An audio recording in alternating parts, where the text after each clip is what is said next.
नमस्कार, बहुत स्वागत है आप सबका। मैं हूं पुनीत पाठक और आप देख रहे हैं मध्य प्रदेश की बात। पिछले कुछ दिनों से विपक्ष मुखर दिखता है। प्रदेश के कई ज्वलंत मुद्दों पर खुलकर मोर्चा खोला विपक्ष ने।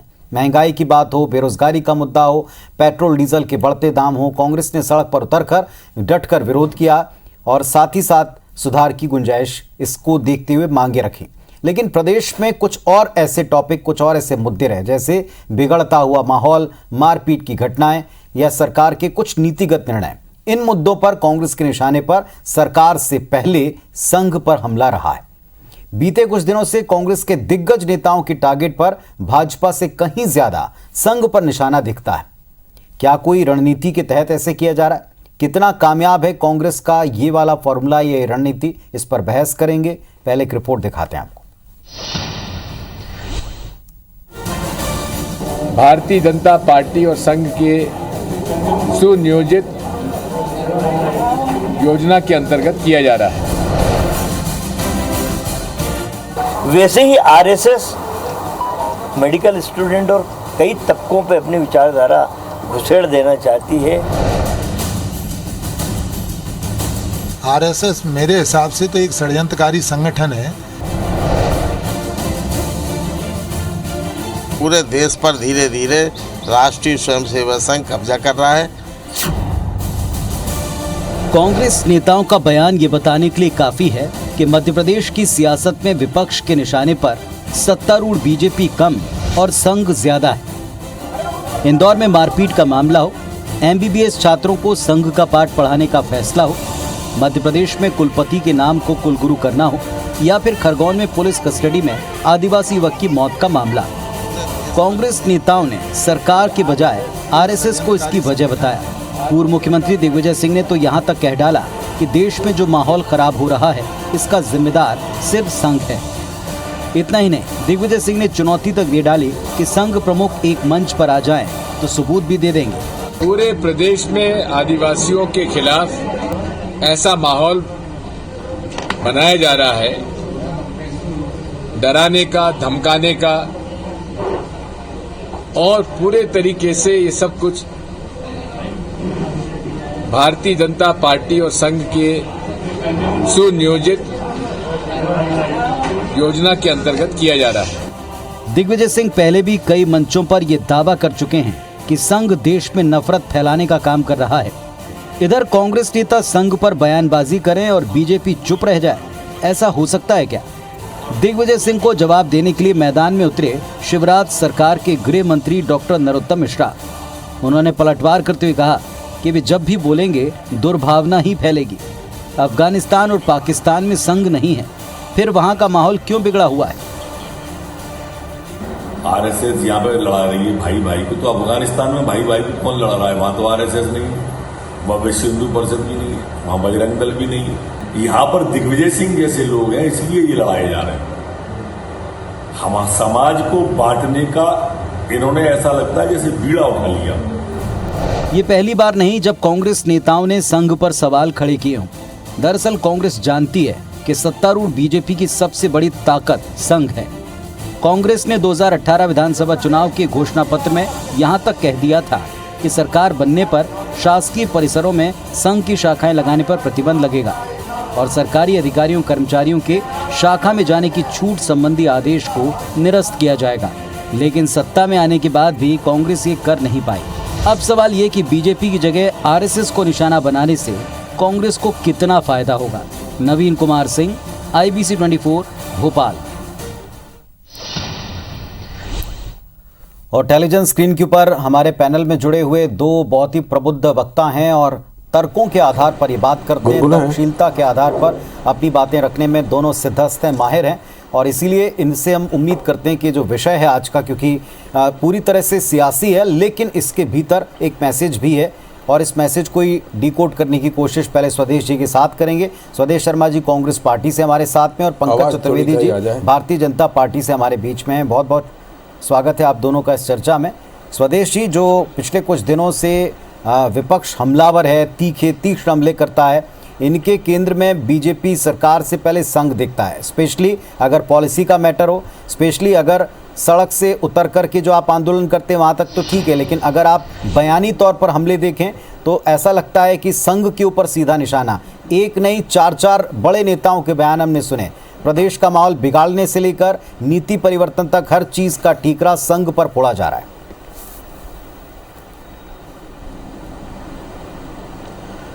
पुनीत जी, पूरी जिम्मेदारी के साथ मैं कहूंगा, आरएसएस की बात जहां तक की जाए तो आज पूरी संस्थाओं पर आरएसएस का कब्जा किए जाने का जो कुचक्र रचा जा रहा है, निश्चित रूप से ये बड़ा दुर्भाग्यपूर्ण है।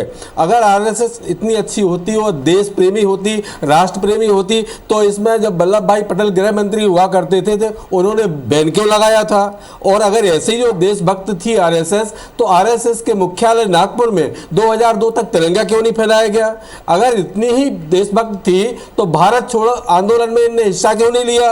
अंडमान जेल से छूटने के लिए माफी वीर सावरकर 3-3, 4-4 बार पत्र लिखते हैं अंग्रेजों के बाद, और छूटने के बाद भी कभी आंदोलनों में शामिल नहीं होते हैं। सावरकर जी की एक किताब थी हिंदुत्व हिंदू कौन, अगर उसमें देख लिया जाए तो ये हिटलर की प्रशंसा करते नजर आएंगे। आप किताब खोल के बैठ सकते हैं और भारतीय जनता पार्टी के प्रवक्ता पंकज जी बड़े विद्वान है, पढ़ के आए होंगे उस किताब को, तो उसमें हिटलर की प्रशंसा। इनकी जो ड्रेस थी खाकी वर्दी, वो भी हिटलर से प्रेरित थी, वो आज भी दिखाई दे रही है। अगर आरएसएस की बात करें, कपूर आयोग की अगर बात करें, कपूर आयोग ने जब अपनी दलील पेश की, अपनी रिपोर्ट पेश की 1964 में, तो उसमें उन्होंने साफ उल्लेख किया कि अगर राष्ट्रपिता महात्मा गांधी की साजिश, हत्या की साजिश की सही रिपोर्ट तब आती अगर सावरकर का गार्ड और उनका सेक्रेटरी बयान दे देता, तो निश्चित रूप से ये साजिशकर्ताओं में शामिल होते। अब ऐसी तो आरएसएस की तस्वीर सामने आई है। आज हम बात अगर करते हैं महंगाई की,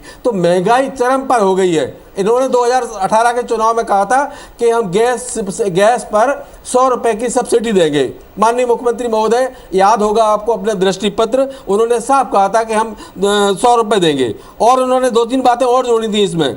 परीक्षा में टॉप छात्र छात्राओं को लैपटॉप देंगे। 75% से अधिक अगर किसी के अंक आते हैं छात्र छात्राओं के, तो उनको हम स्कूटी देंगे। कहाँ गई वो स्कूटी? 60 साल से ऊपर की महिलाओं को बस की फ्री सेवा देंगे। कहाँ गई वो सब सारी चीज़ें?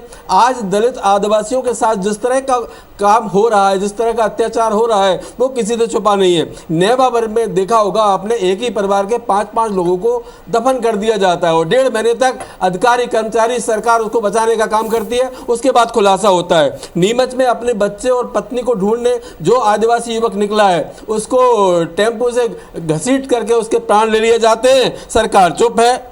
अब हम 7 सितंबर की बात कर लें तो 7 सितंबर की ऐसी स्थिति है, बालाघाट की एक छात्रा घर से निकली और उसकी गला रेत कर हत्या कर दी। आप बताइए आदिवासियों के साथ किस तरह का अत्याचार हो रहा है। खरगोन की बात करें तो चोरी के झूठे आरोप में एक आदिवासी युवक को जबरदस्ती गिरफ्तार किया गया और पुलिस की कस्टडी में उसकी मौत हो गई। अब जिम्मेदार कौन है? अब इन सब की मांग करता है, न्याय की मांग करता है आदिवासी समुदाय, दलित आदिवासी समुदाय। संघ की आज जो बात कर रहे हैं, सामने आ जाते हैं तो ये हिटलर शाही दिखाती है। जो हम संघ की बात करें, क्या इन सब के पीछे आपको लगता है उदासीनता सरकार की केवल संघ की आइडियोलॉजी की वजह से? पुनीत जी, मेरी बात पूरी हो जाने दीजिए। सरकार का अगर हिटलर शाही रवैया नहीं होता, संविधान पर इनको भरोसा होता, तो जो अत्याचार अनाचार जो भी हो रहा है, प्रताड़ित लोग हो रहे हैं, उनको अपनी आवाज उठाने का अधिकार संविधान उनको देता है और संविधान पे इनका विश्वास होता है, तो उन आदिवासियों पर कार्रवाई नहीं होती। जिन लोगों ने अपने आदिवासी लोगों पर हुए अत्याचार के खिलाफ आवाज उठाई तो उनके खिलाफ कार्रवाई की, उनकी नौकरी तक से उनको बर्खास्त करने की धमकी दी गई है। कुल मिलाकर के चारों तरफ अगर बेरोजगार आते, बेरोजगार आपने जो रखी उसी का उत्तर में लूं। पंकज जी, एक बात जो हम आज के मुद्दे से जुड़ी हुई पाते हैं इसमें कि एक आइडियोलॉजी है, वो एक डिस्क्रिप्शन कांग्रेस के मुताबिक उन्होंने दिया और बहुत सारे नेताओं के बयान हमने आपको रिपोर्ट में सुनवाए। क्यों संघ टारगेट पर है कांग्रेस? जी जी, मैं पुनीत जी जो सारी बातें करी मैं 1964 के कपूर कमीशन से शुरू करता हूं। 47 के बाद से लेकर 64 तक देश के प्रधानमंत्री थे जवाहरलाल नेहरू जी। किसने जवाहरलाल नेहरू जी की पुलिस और पुलिस व्यवस्था को रोका था कि वो कपूर कमीशन में जैसा ये उल्लेख कर रहे हैं, ऐसा उल्लेख कपूर कमीशन में वैसे नहीं है। मैंने उसकी रिपोर्ट पढ़ी है। एक विषय कपूर कमीशन ने बहुत आवाज बढ़ा दी जाए, मुझे सुनाई नहीं दे रहा है। कमीशन को छोड़िए, सरदार पटेल और मैं नेहरू जी की करूंगा, आवाज नहीं आ रही है मुझे। सरदार पटेल और नेहरू जी की बात करते हैं तो सरदार पटेल और नेहरू जी ने संघ पर प्रतिबंध लगाया था, वो समाप्त किया। तो क्या सरदार पटेल और नेहरू जी जो थे उस समय उनकी कोई चूक हुई थी, उनसे गलती हुई थी? उन्होंने स्वीकार किया कि हमने गलत प्रतिबंध लगाया और आज तक कोई प्रमाण ये स्थापित नहीं कर पाए, चाहे वो कपूर कमीशन हो या इनकी कांग्रेस पार्टी की सरकारें हो, जिस प्रकार के आरोप लगते हैं। किसने रोका था इनको काम करने के लिए? और आजादी के आंदोलन की बात करते हैं, डॉक्टर हेडगेवार कौन थे जो संघ के हमारे प्रथम संस्थापक हैं? कौन थे डॉक्टर हेडगेवार? वो फ्रीडम मूवमेंट में शामिल थे। पुलिस इनको चुप करिए, मैंने सवाल से बात सुनी है, मैं उत्तर गंभीर विषय ध्यान से उत्तर देना चाहता हूँ। डॉक्टर हेडगेवार कौन थे? स्वतंत्रता संग्राम में उनका योगदान था। जी जी कहें पंकज जी। फ्रीडम मूवमेंट में उनका योगदान था और जब कांग्रेस पार्टी की योजना ठीक नहीं दिखी तो उन्होंने संघ का निर्माण किया। और उसके अलावा 1948 में श्रीनगर में हवाई पट्टी किसने बनवाई? सेना के साथ संघ के लोगों ने बनवाई। ढेरों प्रमाण पर इतिहास को पुनीत जी विकृत करके प्रस्तुत किया गया है। और ऐसी संस्था जिसने 100 साल में इस देश को गढ़ा, समाज को गढ़ा है, आज मैं दावे के साथ कह रहा हूं कि यदि संघ नहीं होता तो कांग्रेस के मंसूबे यदि कामयाब होते, जिस प्रकार के लोग कांग्रेस के समाज बांटने की बात करते हैं, तो आज हमारी स्थिति अफगानिस्तान से बदतर होती। क्या तो अफसोस है, क्या हम सनातन परंपराओं की बात पाकिस्तान में करेंगे, अफगानिस्तान में करेंगे, बांग्लादेश में करेंगे, चाइना में करेंगे? ये भारत का देश है, सनातन परंपरा का देश है, जिस देश से सनातन परंपरा के साथ साथ जैन धर्म का उद्भव हुआ, बौद्ध धर्म का उद्भव हुआ, सिख धर्म का उद्भव हुआ। इतनी समृद्ध हमारी परंपरा है और उस परंपरा का संवहन यदि संघ कर रहा है तो क्या आपत्ति कांग्रेस पार्टी को? दिग्विजय सिंह जी को क्या आपत्ति है? क्यों उनको बार बार ये कहना पड़ता है कि मैं हिंदू हूं, मैं हिंदू? हमको तो नहीं कहना पड़ता क्योंकि उनका हिंदुत्व संदेह में है। ये वो ऐसा इसलिए है कि राम नाम का, राम काज का, समाज निर्माण का संघ कोई राजनीतिक संगठन है जो कांग्रेस द्वेष रखता है? संघ एक सामाजिक संगठन है, कांग्रेस के लोगों से संघ भी मिलता है। नियमित तौर पर संघ की वर्ष में कार्यक्रम चलता है जहां कांग्रेस के नेताओं से जाकर संघ के लोग मिलते, संवाद करते। कोई बैर थोड़ी संघ का कांग्रेस से, पर कांग्रेस ने संघ से बैर बना रखा है क्योंकि संघ की जो योजना है जोड़ने की, अखंड करने की, कांग्रेस की योजना खंड खंड करने की, ताकि राज्य मिले। और जिस प्रकार का सोच कांग्रेस का है वो फलीभूत तो नहीं होने दिया जाएगा। और भारतीय जनता पार्टी का उद्देश्य वही है कि जो स्वप्न था, जो हमारी संस्कृति थी, भारत विश्व गुरु, तो उस पर काम करना है।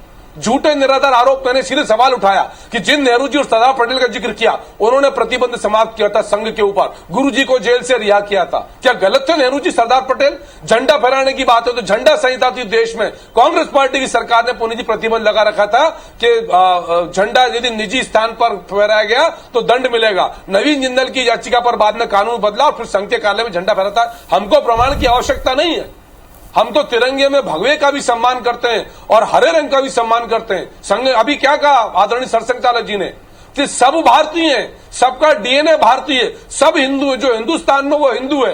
आपका धर्म अलग हो सकता है लेकिन आपका स्वदेश जी आपकी बात का उत्तर देना चाह रहे हैं। भावना, आपका उद्देश्य वही है जो हम सबका है। स्वदेश जी लीजिए जी, हिंदू मुस्लिम सिख ईसाई इस नारे को आगे बढ़ाने के लिए हम राष्ट्रपिता महात्मा गांधी के अनुयायी हैं। उनके हत्यारे नाथूराम गोडसे का मंदिर ग्वालियर में बनाया जाता है। मैं ये देखता हूँ, मेरे विद्वान प्रवक्ता, मेरे मित्र, मेरे बहुत अच्छे साथी हैं पंकज चतुर्वेदी जी, ये एनएसयूआई छात्र राजनीति से लेके उसी विचारधारा से जुड़े रहे राष्ट्रपिता महात्मा गांधी के पद चिन्हों पर चलने में, और 2019 इतना वक्त लग गया इनको बदलने में। और किस तरह से बात कर रहे हैं ये बता दीजिए। आरएसएस राष्ट्रीय षड्यंत्रकारी संघ नहीं होता। आप ये बताइए, नेहरू जी ने साले गुजारने विरोध में क्या डॉक्टर हेडगेवार या डॉक्टर हेडगेवार या इनके उपाध्याय या मुखर्जी जेल में गए, इनके कितने लोग फांसी पर चढ़े? बता दीजिए। जिस राष्ट्र के सम्मान के लिए हमारे शहीदों ने प्राण त्यागे हैं, प्राणों की आहुति लगाई है, उस राष्ट्र के तिरंगे झंडे को इन्होंने 2002 तक अपने मुख्यालय नागपुर पे फहराने दिया। गांधी जी को लेकर आयोजन कर रहे हैं। गांधी जी भारतीय जनता पार्टी कांग्रेस के नहीं है, देश के दल के नहीं है। गांधी जी दिल में पूरे भारत के दिल में सब सम्मान करते हैं गांधी जी का, गांधीवाद का। हम तो ये सवाल पूछ रहे हैं कि जिसने गोडसे का मंदिर ग्वालियर में बनाया, उस व्यक्ति को कमलनाथ जी कांग्रेस पार्टी में क्यों लेकर आए? क्यों अरुण यादव जी ने उसका विरोध किया? इसका उत्तर दीजिए। बैर मत रखिए संघ से, बैर मत रखिए संघ से। उत्तर दीजिए कि गोडसे का मंदिर बनाने वाले का कांग्रेस का स्थान क्या काम? पंकज जी और स्वदेश जी, पंकज जी और स्वदेश जी, इस किताब से ये सब स्वदेश साहब कांग्रेस पार्टी को संघ से, क्या कांग्रेस पार्टी को संघ से बैर रहा है? क्या कांग्रेस पार्टी को यह लगता है कि वो पूरी तरह से पॉलिटिकल संगठन है? किन बातों का संघ को लेकर आप विरोध कर रहे हैं? जिस इतिहास की आप बात कर रहे हैं इसमें कुछ दोनों तरफ प्रश्न हैं, प्रश्नों के जवाब प्रश्न से नहीं हो सकते, उत्तर होने चाहिए। छोटा सा ब्रेक लेके आज की पॉलिटिक्स में, आज की प्रदेश पॉलिटिक्स में संघ को इतना क्यों टारगेट किया जा रहा है? क्या आपको लगता है कि सरकार की नीतियों के पीछे संघ है? क्या आपको लगता है कि आज तमाम चीजों के पीछे संघ है? क्या इस बात के लिए मुखालफत कर रहे हैं? इसका उत्तर लेंगे कांग्रेस पार्टी की प्रवक्ता से। तो पंकज जी, स्वदेश जी हमारे बीच में हैं। पंकज जी, अब आपसे एक सीधा सवाल है, क्या भारतीय जनता पार्टी और सरकार से पहले संघ पर कांग्रेस का निशाना इसलिए क्या बीजेपी संघ के एजेंडे को, संघ की विचारधारा को या संघ की सोच को सरकार के द्वारा आगे बढ़ाने का काम कर रही? क्या इसलिए बार बार टारगेट पर आ रही कांग्रेस के? देखिए, कांग्रेस क्या करती है ये कांग्रेस का विषय, और कांग्रेस की आप मानसिकता देखिए। कांग्रेस की शब्दावली है कब्जा, आधिपत्य, प्रभुत्व, अधिकार। ये सब ना तो संघ की शैली है ना भारतीय जनता पार्टी की। संघ की शैली क्या है? सेवा, सेवा भाव। और सेवा भाव से हम भारत और भारतीयता को यदि सशक्त कर रहे हैं, सुदृढ़ कर रहे हैं, तो कांग्रेस को क्या आपत्ति? हम तो यही सवाल पूछते हैं कि संघ का भारतीय जनता पार्टी, कांग्रेस किसी राजनीतिक व्यवस्था से कोई प्रत्यक्ष लेना देना नहीं है। संघ का मूल उद्देश्य समाज का सुदृढ़ीकरण, भारत भारतीयता का जो भाव है उसकी सशक्तता, हमारे संस्कार और संस्कृतियों की संरक्षा, उनको सुरक्षित करना, और वही हमारी पहचान है। नहीं तो आक्रांताओं का आधिपत्य होता है इस देश में। और जिस प्रकार स्वतंत्रता के बाद परिवर्तन हुए हैं, आज जैसे वैश्विक परिवर्तन है, क्यों भारत सशक्त है कि पिछले 96 साल से राष्ट्रीय स्वयंसेवक संघ नाम की संस्था कांग्रेस के तमाम विरोधों के बाद भी कार्य कर रही है। मैं तो पूछता हूं कांग्रेस से कि 133 साल पुरानी, यद्यपि ये कांग्रेस है नहीं, इंदिरा जी की बात बदल गई, वो कांग्रेस है ही नहीं, पर फिर भी इनकी प्रसन्नता के लिए मैं जोड़ देता हूं वहां से कि इतनी कांग्रेस निशक्त हो चुकी है कि कांग्रेस के शब्दों में संघ सब जगह छाया जा रहा है, हर जगह छाया जा रहा है। अरे यदि मध्य प्रदेश में डॉक्टरों के पाठ्यक्रम में यदि मेडिकल काउंसिल ऑफ इंडिया का कोर्स है, यदि बेसिक फाउंडेशन की बात है, तो वहां डॉक्टर हेडगेवार कौन थे पता है कांग्रेस को? सर्जन थे। और वो सर्जन जिन्होंने एक सृजन किया नई संरचना का, नए समाज का, लोगों को एकजुट करने का, सेवा भाव का, सेवा के माध्यम से समाज सुधारने का संकल्प लिया, उनके बारे में यदि बातचीत कम है। पंडित दीनदयाल उपाध्याय, एक ऐसा राजनीतिक संगठन खड़ा किया जो आज विश्व का सबसे बड़ा राजनीतिक संगठन है। क्या उनके बारे में जानने का अधिकार नहीं है? क्या सिर्फ जो कांग्रेस के लोग, नेहरू परिवार की बातचीत की जाए इतिहास में, सिर्फ नेहरू की बात की जाए तो पसंद आएगी कांग्रेस को? ये गलत सोच है कांग्रेस पार्टी की। और ये डॉक्टर हेडगेवार के बारे में डॉक्टर भीमराव अम्बेडकर का विरोध कर रहे हैं, क्योंकि लेकिन भारतीय जनता पार्टी विरोध किया डॉक्टर भीमराव अम्बेडकर का। उनको चुनाव हरवाने वाले उनके पंचों की बात उन्होंने नहीं करी। भारत रत्न राजीव गांधी जी को पहले दिया, अम्बेडकर की बात याद आए तो इनका मूल विरोध जो है वो संघ के बहाने डॉक्टर भीमराव अम्बेडकर से है, क्योंकि कांग्रेस पार्टी दलित आदिवासी ओबीसी सबका विरोध। देखिए इनकी नीति नीतियां तो संघ के बहाने, डॉक्टर हेडगेवार के बहाने, पंडित दीनदयाल जी के बहाने, इनके निशाने पर डॉक्टर भीमराव अम्बेडकर, स्वामी विवेकानंद का नफरत की वजह क्या है? स्वदेश जी, ब्रेक पर जाने से पहले भी सवाल पूछा था, इतनी नफरत की वजह क्या है? कांग्रेस पार्टी को संघ से इतना अलगाव क्यों है? पीड़ा क्या है आपको भगवा से? हिंदुओं का विरोध क्यों करती है कांग्रेस? स्वदेश जी, विरोध क्यों पुनीत जी करती है कांग्रेस? भगवा से क्या आपत्ति है इनको? जी देखिए, हम कांग्रेस के वो लोग हैं जिनने देश की आजादी से लेके अब तक कुर्सी के लिए काम नहीं किया, देश के लिए काम किया, देश की लड़ाई में भाग लेकर के देश को आजादी दिलाने का काम अरे वो कांग्रेस चली गई, खत्म हो गई, इंदिरा गांधी ने नई कांग्रेस बना ली थी। 11 साल जेल में रहे हैं आजादी की लड़ाई लड़ते हुए। भैया वो कांग्रेस चली गई, इंदिरा जी ने अलग कांग्रेस बनाई, कितनी कांग्रेस बन गई, अंग्रेजों से माफी मांग के अलग, राष्ट्रवादी कांग्रेस अलग, फलानी कांग्रेस, हमारे पार्टी में वो इंदिरा गांधी जी की अलग कांग्रेस है देश में जिसका चुनाव से हाथ का पंजा है। आपको पता है पहले का चुनाव चिन्ह होता था कांग्रेस पार्टी का, हमने हिंदू पुराना चुनाव चिन्ह आपस में सब भाई भाई नारे पर चले हम, और हमने उसकी रक्षा की। और ये संविधान के हत्यारे लोग हैं, असली गांधी जी की हत्यारे लोग हैं, इनका रिमोट नागपुर से चलता है, इनका लोकतंत्र नहीं है। एक फरमान जारी होता है, एक फरमान जारी होते ही सरकारें उड़ा दी जाती है। चलती हुई लोकतंत्र की जनता द्वारा चुनी गई सरकारों को गिराया जाना। चलिए, तो कांग्रेस पार्टी का ये कहना है कि जो जनता की चुनी हुई सरकार है, वो जनता की चुनी हुई सरकार अपने फैसलों को आगे लेकर आए, लेकिन वो अगर किसी सोच, किसी एक विचारधारा के ऊपर पूरी तरह चलती है तो इसमें क्या मूल दिक्कत है? उन्हें ये बात जनता के बीच पहुंचानी, स्टैब्लिश करनी है। और दूसरी तरफ ये भी है कि क्या किसी एक विचारधारा और सोच को आगे लगातार पार्टी के साथ साथ सरकार भी आगे बढ़ा रही है? इस पर भी उनको जवाब देना। जनता तय करेगी कि किस पहलू को वो सही मानती है। देश को बनाने और बचाने में किसका ज्यादा योगदान है, ये देश की जनता को समझना है। बहुत शुक्रिया आप दोनों का इस चर्चा में आने के लिए। नमस्कार।